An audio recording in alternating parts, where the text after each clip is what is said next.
John Lorenzo Bernini. B. Naples, 1598, D. Rome, 1680. If any one artist embodies Baroque art, it is Bernini, who ranks as the greatest sculptor of the 17th century and one of its greatest architects. He was also a brilliant painter, but mainly as a private pleasure. His work, which is passionate and rhetorical, often expresses his deep religious feelings, but he also excelled at secular subjects, including portraits. He achieved great success while still very young, and for most of his long career he was the dominant artist in Rome. His buildings, fountains, and outdoor sculptures have had a huge impact on the city's appearance.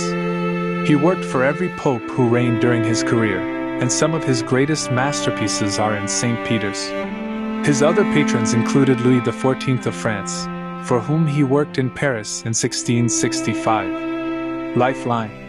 1598, born son of Florentine sculptor Pietro Bernini, 1618-25, produces a series of life-size marble sculptures for Cardinal Scipione Borghese.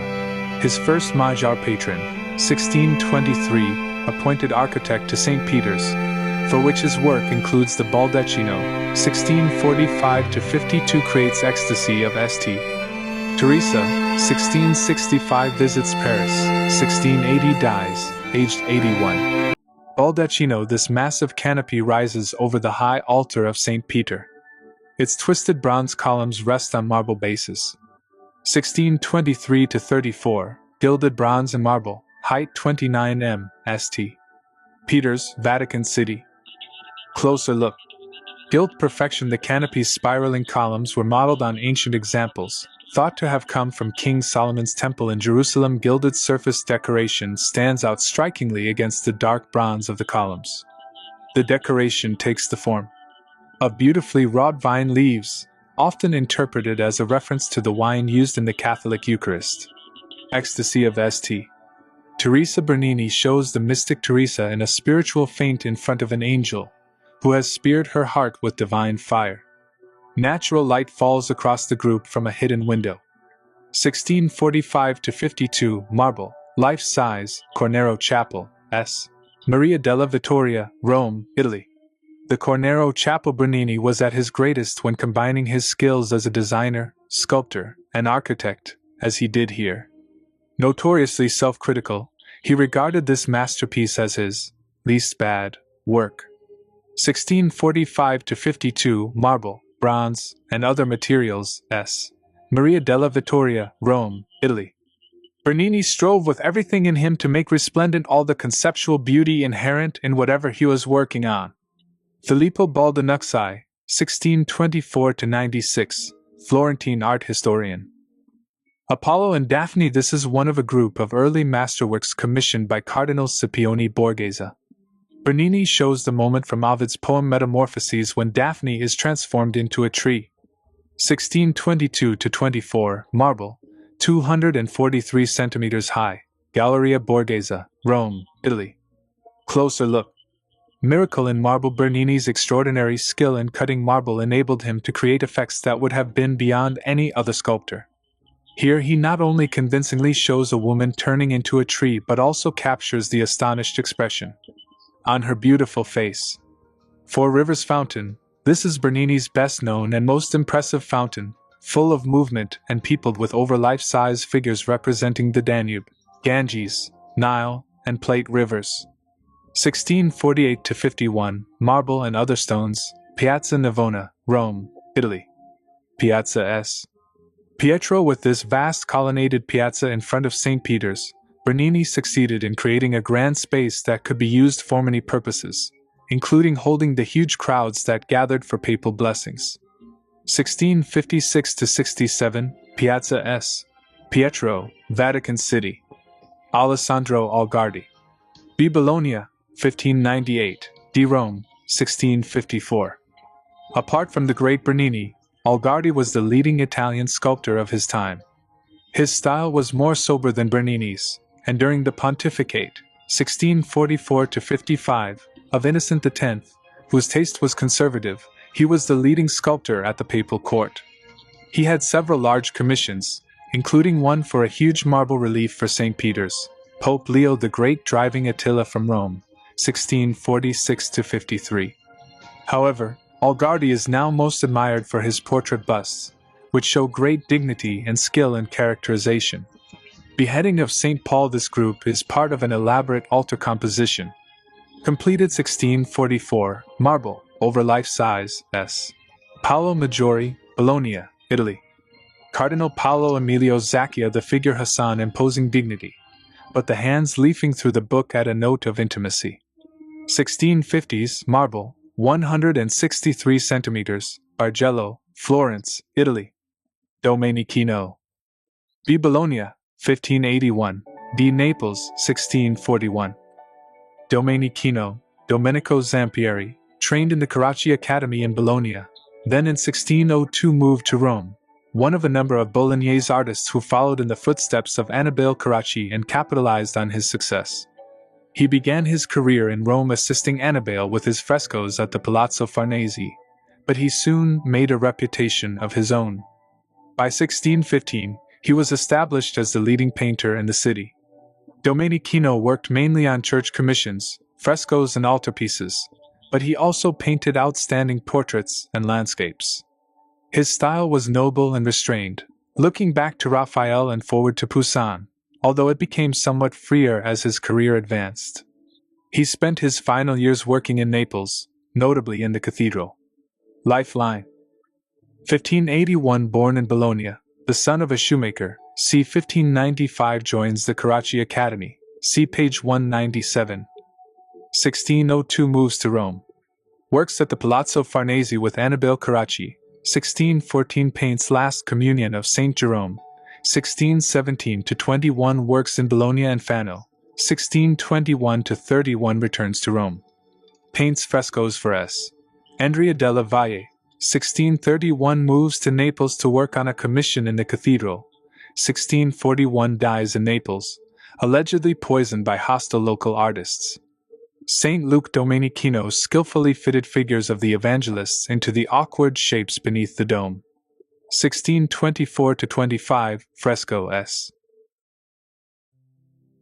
Last Communion of St. Jerome. This is Domenichino's best-known altarpiece, renowned for the pathos with which it depicts the dying St. Jerome.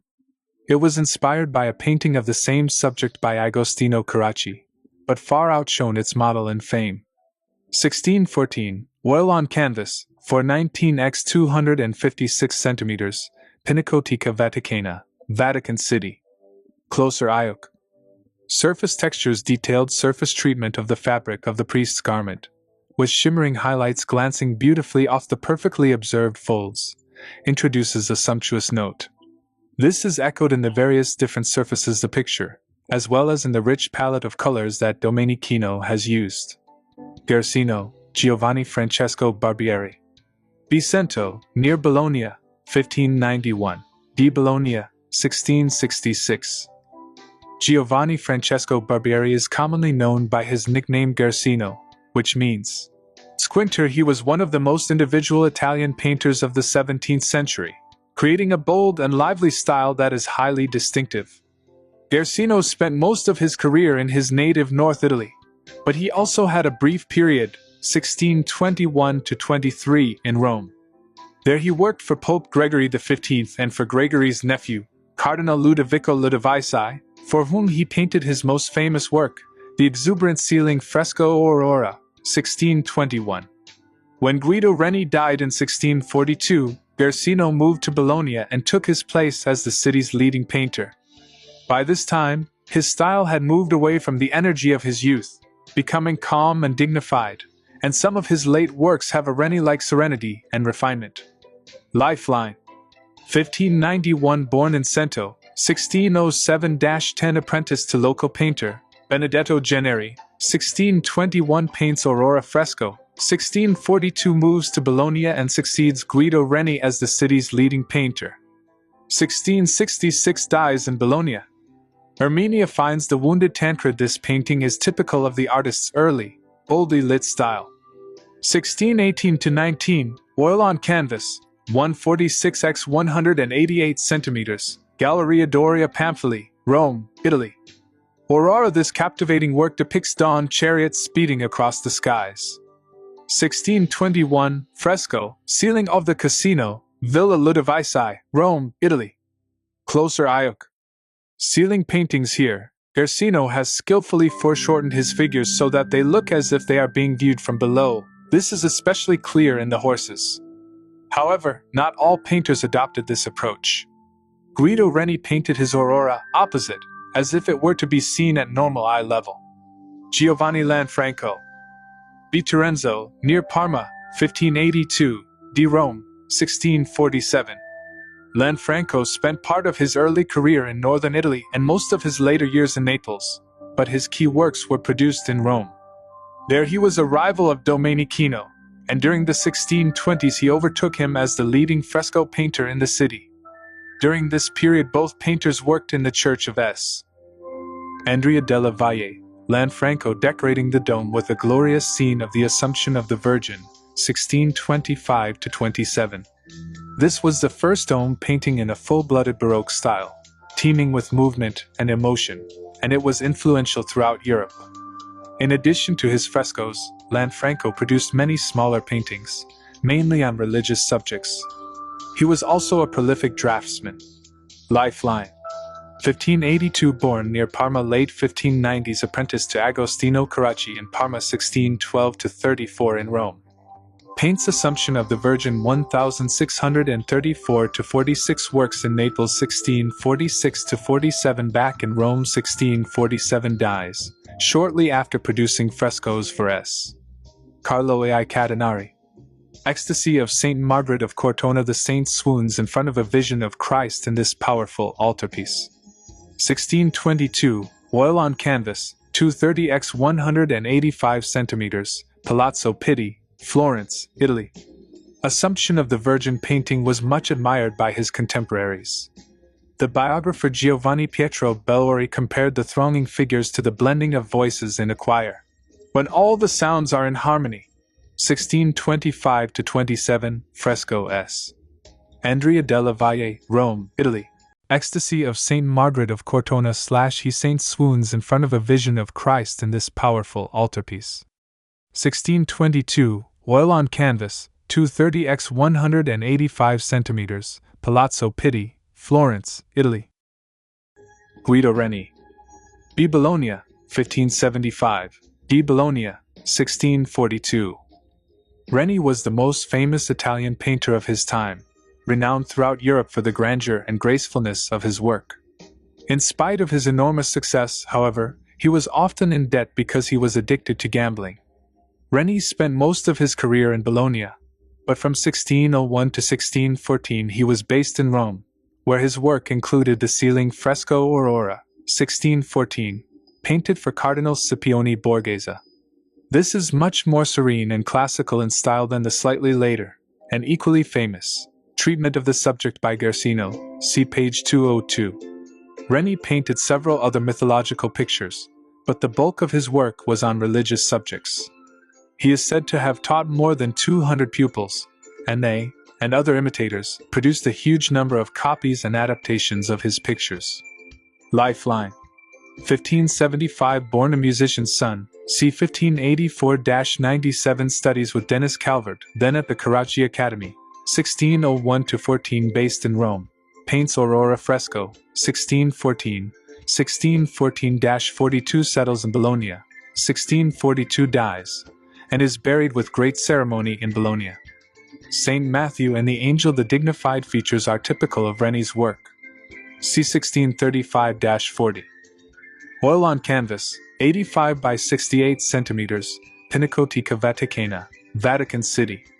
Closer look. Diagonals. The use of strong diagonals is a feature of Baroque art. Here, the two diagonals are curved, giving a feeling of movement. Attention to detail. The viewer can feel the saint grip his pen as he writes down the gospel dictated to him by an angel. Aurora. Although this is a masterpiece of fresco painting, Reni rarely used the medium again, preferring to work in oil. 1614, fresco, Casino dell'Aurora, Palazzo Rospigliosi, Pallavicini, Rome, Italy.